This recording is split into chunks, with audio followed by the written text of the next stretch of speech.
The first time I noticed something was off, it was her laugh. Not just any laugh. The kind she hadn't shared with me in years. Light, unguarded, spilling out as though she'd forgotten the weight of the world. I heard it late at night when I walked past our bedroom door and caught her curled over her phone, face glowing in the blue light. "Who's that?" I asked, half playing it casual, half daring her to lie. She locked her screen like a guilty teenager. "Just an old friend. Don't get weird about it." But the seed was planted, and from that moment on, I couldn't unhear the shift in her tone, the way her lips curved a little too fondly when that name popped up on her notifications. Ryan. Ryan. Her ex. The man she once swore was immature, selfish, and toxic. The man she cried over the night I first held her close. I wanted to believe her. God, I needed to believe her. After 10 years of marriage, you don't just assume betrayal. You fight against it. You bury the doubts under layers of trust, memories, and vows. But trust isn't blind. It bleeds when cut.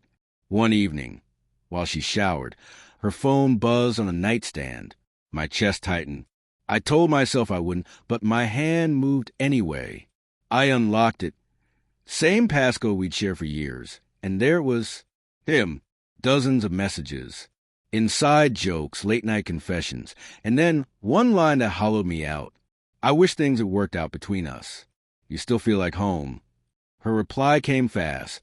"Sometimes I wish that too." I sat there staring at those words, my pulse thundering in my ears. When she came out wrapped in a towel, humming to herself, I couldn't even speak.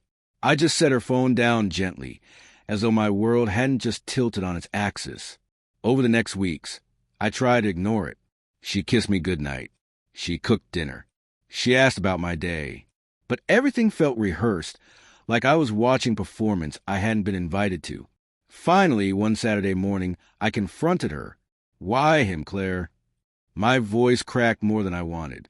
"Why are you talking to Ryan again?" Her face didn't crumble with guilt. Instead, she rolled her eyes, exasperated, like I was a child tugging at her sleeve. "You're overreacting. He's just a friend. A secure husband would understand." That word, secure, hit me like a slap, as if my pain was weakness, as if loyalty was negotiable. I laughed then, bitter and hollow. A secure husband or a blind one? She didn't answer. That night, I couldn't sleep. My mind kept replaying their messages, her laughter, the way she looked at her phone when she thought I wasn't watching. The betrayal was a slow knife, twisting deeper each day. So I did something I never thought I'd do. I reached out to Ryan. I didn't scream or threaten. I didn't tell him I was her husband. I just messaged him from a fake account, pretending to be an old college buddy. Within minutes, he was spilling his life story. Turns out, Ryan was exactly who she once said he was. Reckless, unemployed, living with his sister after another failed relationship. His posts reeked of desperation, late-night rants, drunken selfies, half-baked promises of turning things around. And I realized then she wasn't drawn to his stability. She was drawn to his chaos. Maybe part of her missed being wanted in that reckless, obsessive way. Maybe my steady devotion had started to feel invisible. The next day, I showed her. When she walked into the kitchen, I slid my laptop across the table. Your secure husband did a little digging. On the screen were Ryan's drunken Facebook posts, his ranting comments, his pathetic GoFundMe begging for rent money. Her face drained of color. "That's who you're risking us for." My voice was steady now, almost calm. "That's the man you still wish things worked out with." Tears filled her eyes. For the first time, she looked ashamed.